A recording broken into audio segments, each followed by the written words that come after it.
नमस्कार। मैं श्याम सुंदर खुराना आज कुछ योगा की टिप्स दूंगा जो हमारी बहनों और बेटियों में पीरियड्स की एक समस्या है। उसमें इरेगुलरिटीज़ आ जाती हैं पीरियड्स में, और एक असहनीय पेन का भी सामना करना पड़ता है। उससे कैसे छुटकारा मिले, उसकी कुछ योगा टिप्स दूंगा, और कुछ योगा टिप्स आपके घुटनों और पैरों में सूजन के लिए दूंगा। तो इस सब से पहले थोड़ा सा हमें अपने बॉडी के ऊपर कि बॉडी कैसे काम करती है, क्या है इसमें। तो बॉडी जो है वो तो स्थूल शरीर जो है वो अन्न का बना होता है, अनन्नमय कोश बोलते हैं उसे। और जब इस स्थूल शरीर में प्राण डाल दिए तो शरीर में जान आ गई। इसे प्राणमय कोश बोलते हैं। और फिर जब इसमें जान आ गई तो इसकी इच्छाएं, इंद्रियें ने काम करना शुरू किया, और इंद्रियों को कंट्रोल करता है मन। तो वो मनोमय कोश हो गया। और मन कोई डिसीजन ठीक ले रहा है या नहीं ले रहा, इसको हमारी बुद्धि या विवेक डिसाइड करता है, जिसे हम ज्ञान में कोश बोलते हैं।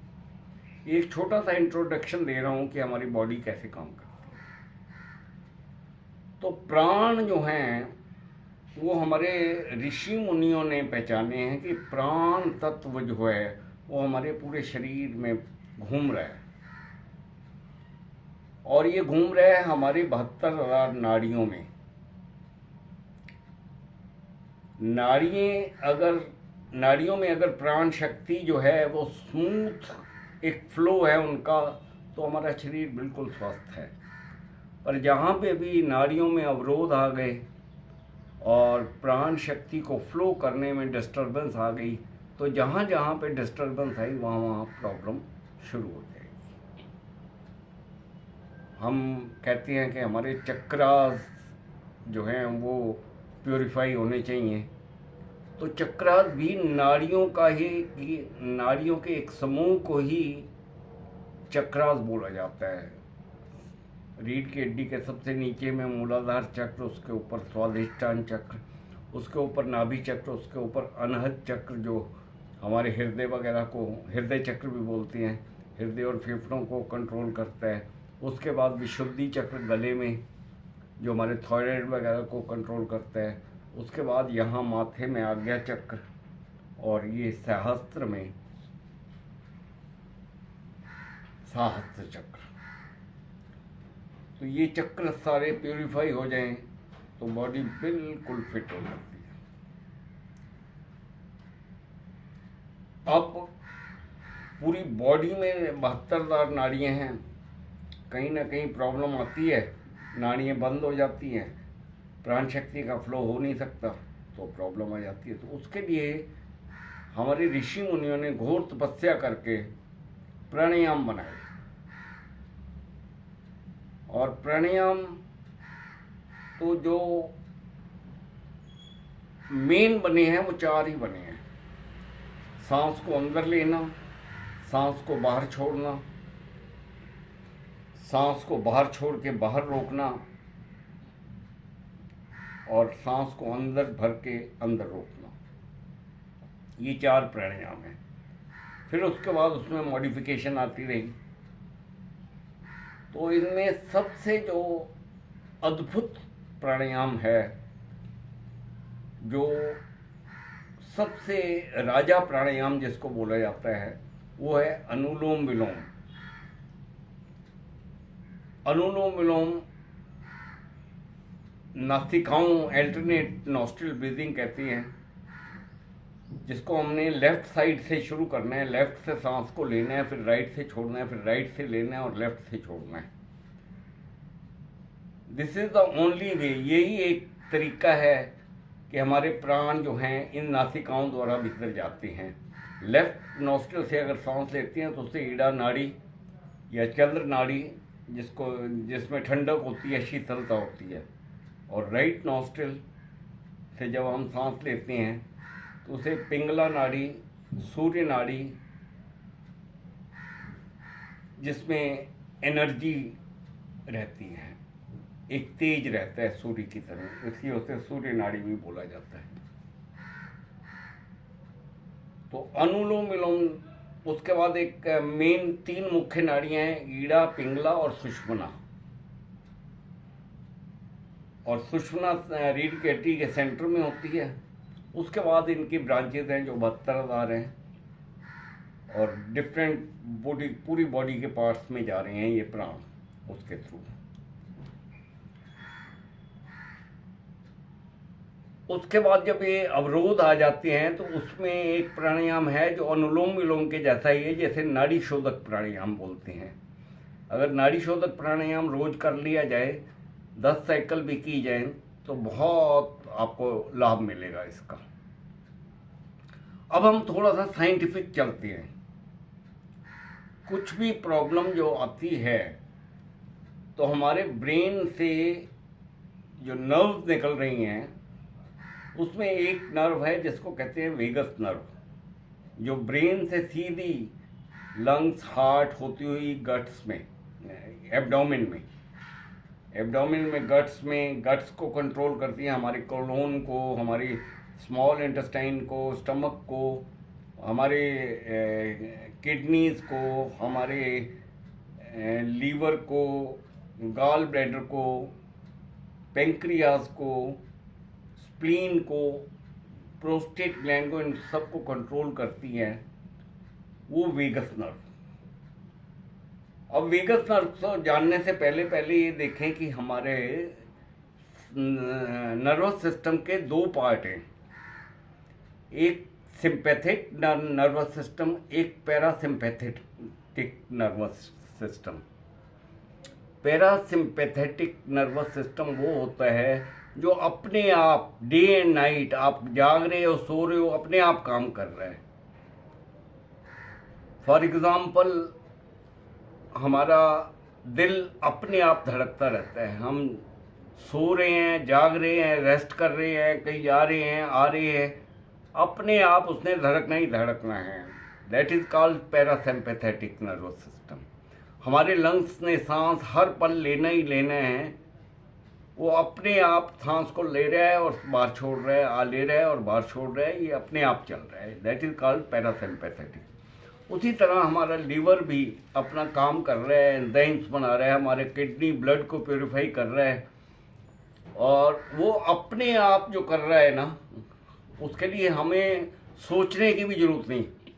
उसे कहते हैं पैरासिम्पैथेटिक नर्वस सिस्टम। और पैरासिम्पैथेटिक नर्वस सिस्टम को कंट्रोल करती है हमारी वेगस नर्व, जो ब्रेन से सीधी हमारे गट्स तक जा रही है, हमारे एब्डोमेन तक जा रही है।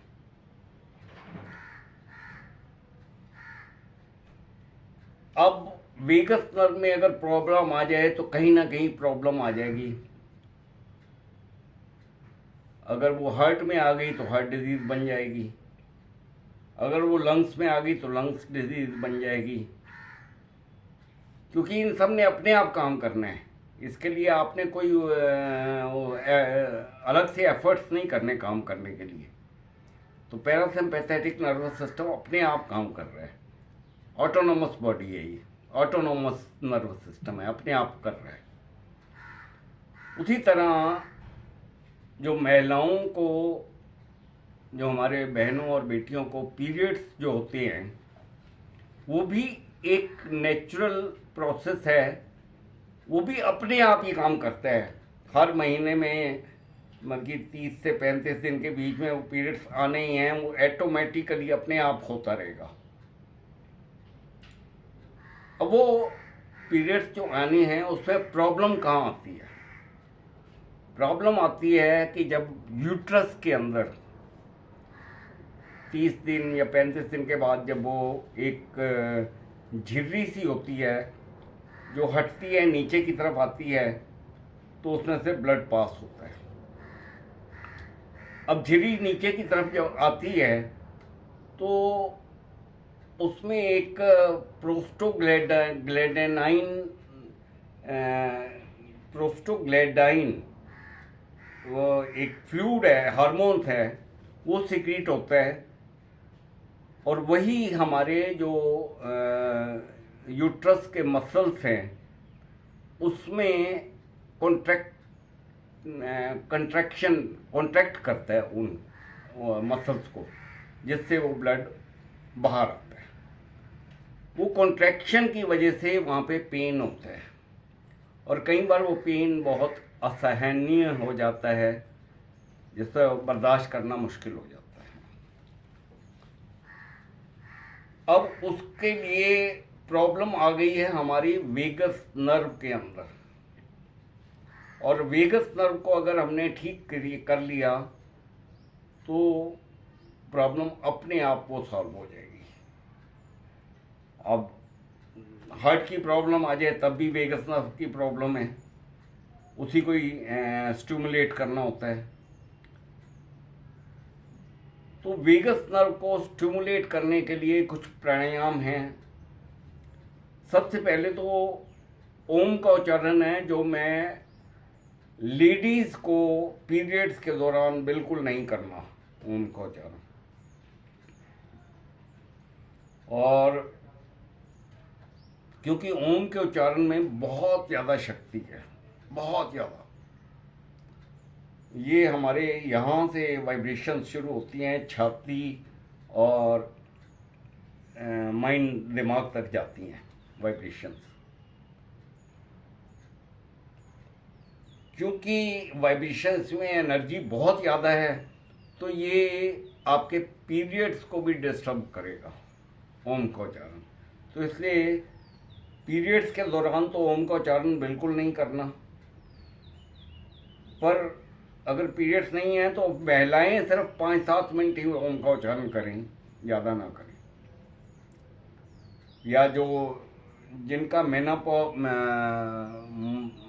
मेनोपॉज की समस्या ख़त्म हो चुकी है, वो तो जितना मर्जी कर सकते हैं।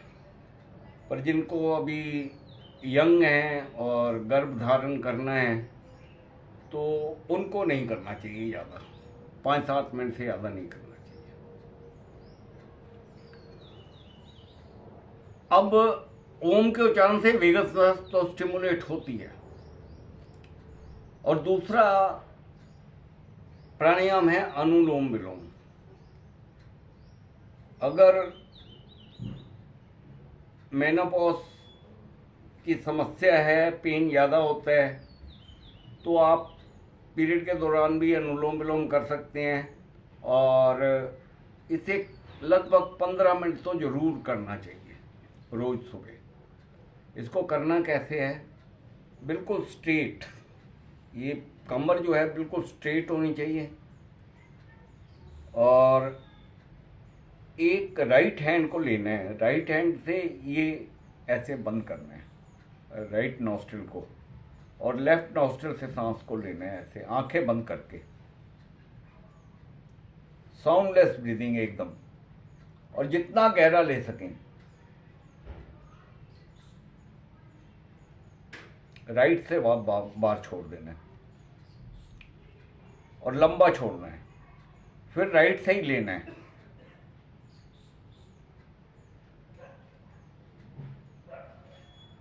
और लेफ्ट से छोड़ देना है। ये 15 मिनट बहुत ज़रूर है, ये 15 मिनट आपने करना ही करना है। ज़्यादा कर सकें तो और ज़्यादा लाभ मिलेगा, पर कंटिन्यूटी 15 मिनट की ज़रूर होनी चाहिए इसकी। और इसके साथ एक प्राणायाम और है जिसे हम नाड़ी शोधक बोलते हैं। नाड़ी शोधक भी अनुलोम विलोम जैसा ही प्राणायाम है। ये राइट हैंड से नॉस्ट्रिल को बंद किया, सांस भरा साउंडलेस ब्रीदिंग के साथ, और ये बंद कर दी।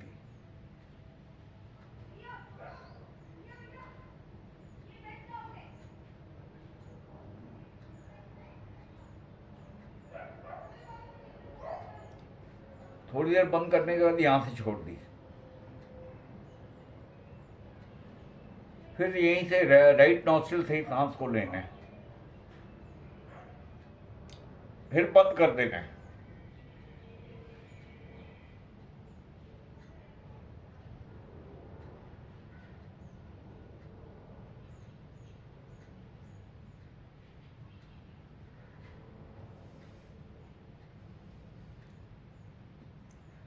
लेफ्ट नॉस्ट्रिल से सांस को छोड़ देना। इसमें जब हम सांस को ले जाते हैं, एक है ईड़ा नाड़ी, एक है पिंगला नाड़ी। दोनों नाड़ियों से सांस अंदर गया, जब हम उसे रोकते हैं तो प्रेशर डालता है नाड़ियों के ऊपर, और वो जो बंद नाड़ियाँ हैं उनको खोलने की कोशिश, इसीलिए इसको नाड़ी शोधक प्राणायाम भी बोला जाता है। तो ये कम से कम 10 साइकिल, एक साइकिल मैंने करके दिखाई है आपको। और सांस को जो रोकना है, पहले 15 सेकंड तो जरूर रोकना है, फिर धीरे धीरे टाइम बढ़ाना है। 15 सेकंड, 20 सेकंड, 30 सेकंड, फिर 40 सेकंड, फिर 50, आप 1 मिनट तक सांस रोक सकते हैं इसमें। तो धीरे धीरे टाइम पीरियड को बढ़ाना है, और फिर एक मिनट तक रोकना शुरू करेंगे तो आपकी नाड़ियाँ जो है ना वो खुलती जाएंगी। अब जहाँ नाड़ियाँ खुल जाएंगी, सारी 72,000 नाड़ियों को खोल देता है ये, तो आपके अंदर कोई प्रॉब्लम नहीं बचेगी। और ये भी आपने 10 से 15 साइकिल रोज करने हैं।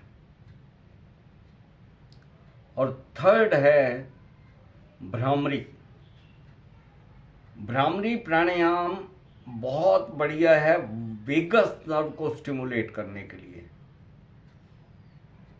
अब उसको कैसे करना है, आपने वही इसी पोज में बैठना है, बॉडी को बिल्कुल स्ट्रेट, कमर आपकी बिल्कुल कंफर्टेबली सीधी, और सांस को पूरा भरना है पहले नाक के द्वारा।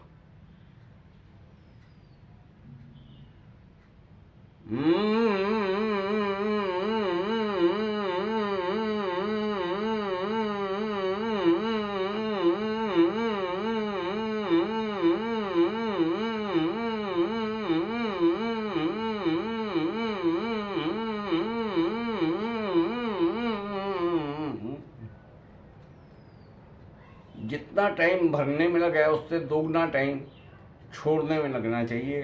और साउंड, नाक से ही सांस को बाहर छोड़ना है, मुंह बंद रहेगा, और एक हम की आवाज़, हम की आवाज़ आनी चाहिए।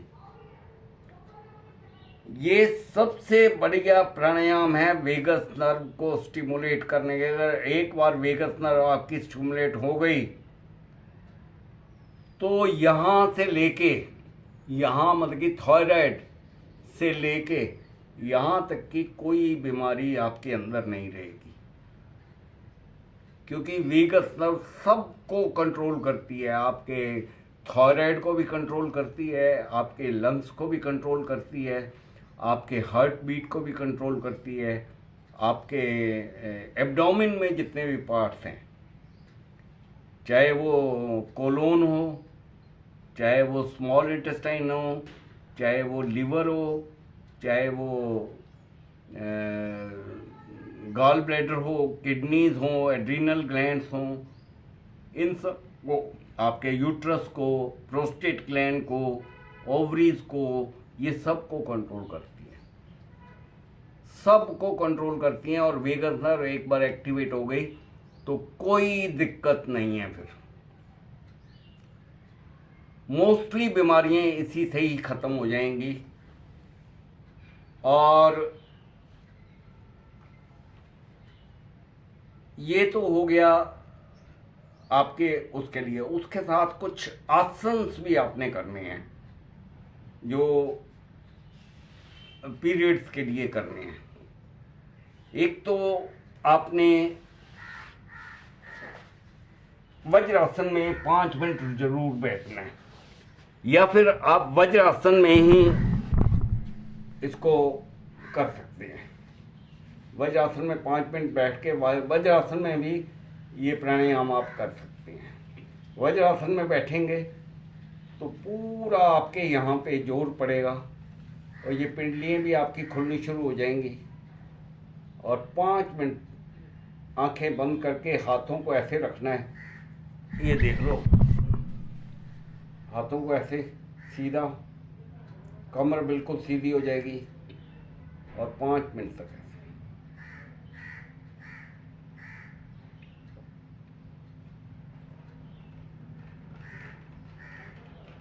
5 मिनट तक वज्रासन करना है। फिर उसके बाद एक आसन है चाइल्ड आसन, चाइल्ड पोज, उसको करना है।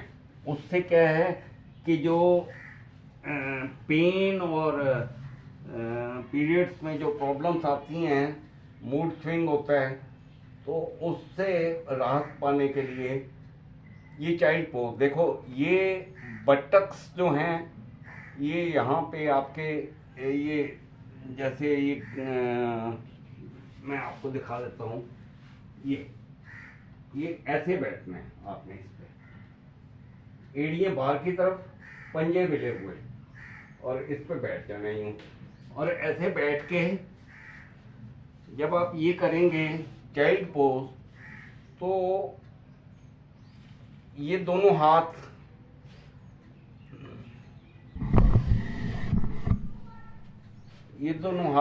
ये कोनी से कलाई तक की बाजू ऐसे आएंगी, ऐसे ऐसे, और ये बटक्स टच रहेंगे इसके साथ, और ये यहाँ पे आप सिर रख देंगे।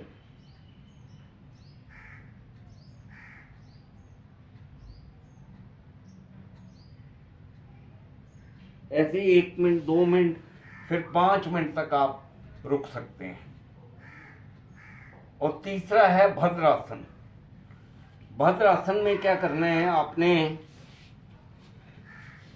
ये दोनों घुटनों को ऐसे फैला देना है, ऐसे बैठा, पीछे वैसे ही बैठे हैं, और ये ऐसे लाना है इसको, और ये यहाँ नीचे लाके आगे की तरफ बढ़ते जाना है, और ये जितना खींच सकें बाजुओं को, हाथों को आगे की तरफ ले जाएं और माथा जमीन पे लगा दें। बटक्स आपके टच करते रहें, आपके थाइस।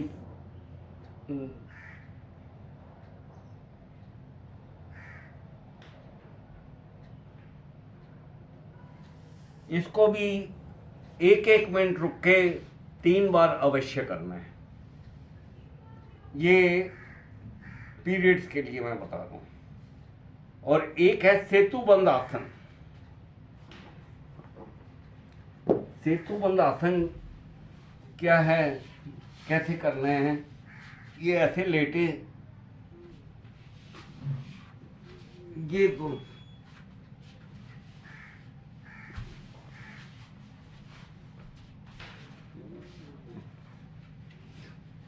ये दोनों ये मैंने टखने पकड़े हुए हैं, और ये बॉडी को, धड़ को पूरा ऊपर उठा दिया।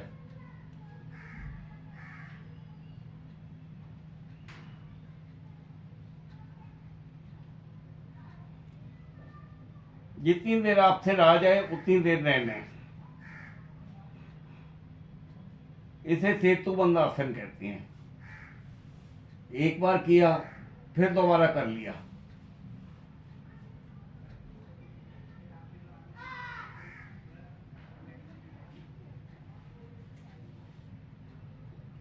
तीन से 5 बार ये रोज करना है सेतुबंध आसन। और एक होता है पवन मुक्त आसन। पवन मुक्त आसन में दोनों ये ऐसे पकड़ लिया, और ये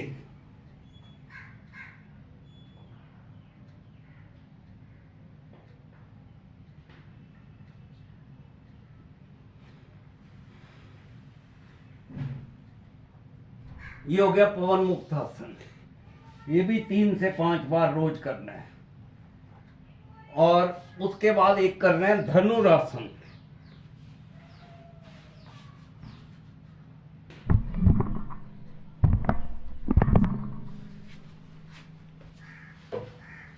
उल्टा लेटना है। सबसे पहले एक बार मकर आसन करेंगे।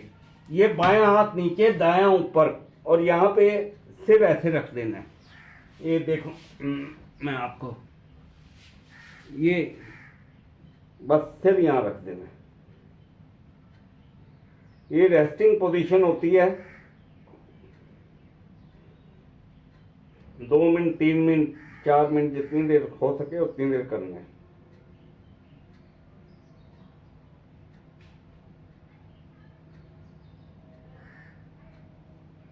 और उसके बाद करने हैं धनुरासन। ये दोनों टखनों को पकड़ना है ऐसे, और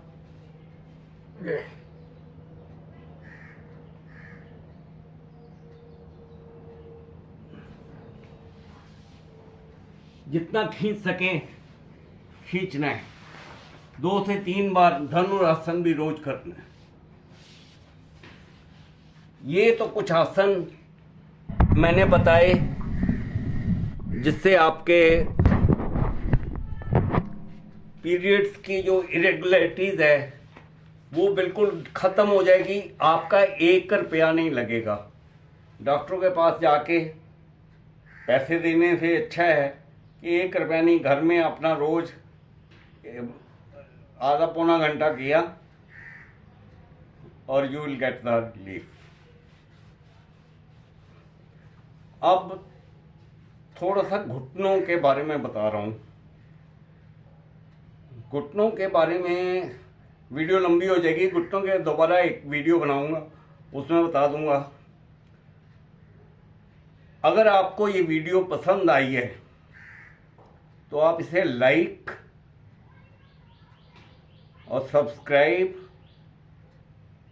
और कमेंट जरूर कीजिए। और जितना हो सके इसको लोगों में, अपने मित्रों में, अपने जानने वालों में, अपने ग्रुप्स में शेयर करेंगे, so that everybody should get the benefit of this. क्योंकि ये समस्या आजकल बहुत बढ़ती जा रही है। तो इन्हीं शब्दों के साथ मैं आपका धन्यवाद करता हूँ। नमस्कार।